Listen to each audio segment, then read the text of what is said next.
Hello and welcome to Pan-African News 360 on GUN. This is News in 5 and I am Vuyo Mgwelo. These are your headlines.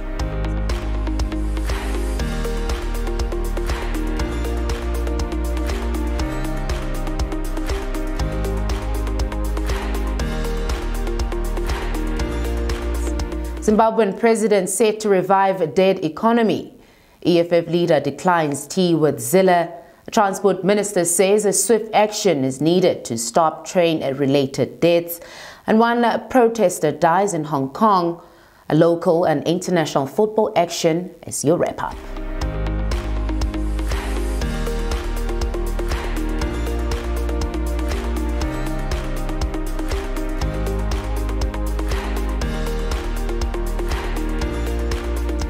Zimbabwean President Emmerson Mnangagwa, who described the nation's economy as dead, said it will take time to implement working economic reforms. In his State of the Nation's address on Tuesday, Mnangagwa said he felt the pains experienced by the poor and jobless. Getting the economy working again from being dead will require time, patience, unity of purpose and perseverance, said the president. The country currently facing high inflation rates, power outages, amongst many other challenges, is also in deep money crisis. This, Mnangagwa says, it further worsened by external factors he will deal with. We have to address the state of affairs, he said. However, his address was quickly slammed by the opposition party MDC, who described at the SONA as a waste of resources and an unprovoked insult. A SONA that does not address key issues facing the nation is a waste of resources and unprovoked insult. This invites us all to act, MDC leader Nelson Chamisa wrote on Twitter.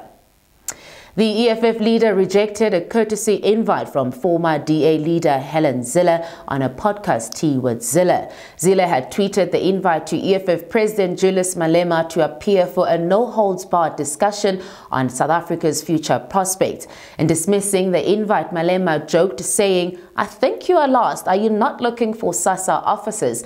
Now, by the looks of things, Malema won't be joining the stellar lineup on guests on Zille's show, which include former public protector Thuli Madonsela and journalist Max Dupreez. Now, also, Bantu Olumisa decided to just jump in, asking Helen Zille, Gogo Zille, if, are you not looking for Steinhoff? I feel like everyone is just like, Gogo, are you confused? What is happening with you? But also, Transport Minister Fikile Mbalula says that there were more than 280 people who were killed by trains in the current financial year.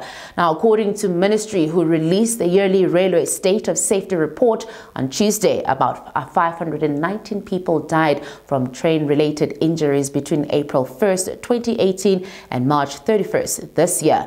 Now, as high as the figures are, Minister Mbalula said there has been a steady decline. Now, this is an encouraging 12% decrease when compared to the previous reporting period. The report unveiled that there are close to 4,000 operational occurrences during the same period, ranging from derailment to collisions and level crossing accidents. Mbalula says that right now it is time to stop the carnage on South Africa's tracks.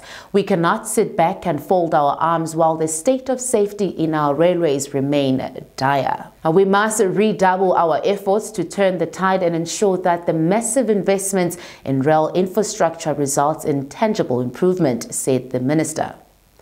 And one person was reported to have succumbed to his injuries and died during the Tuesday's protest in Hong Kong. According to reports, the man was shot with a live round after a clash between police and the demonstrators.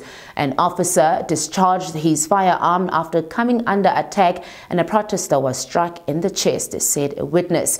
Dozens other people were injured after the clashes with riot police.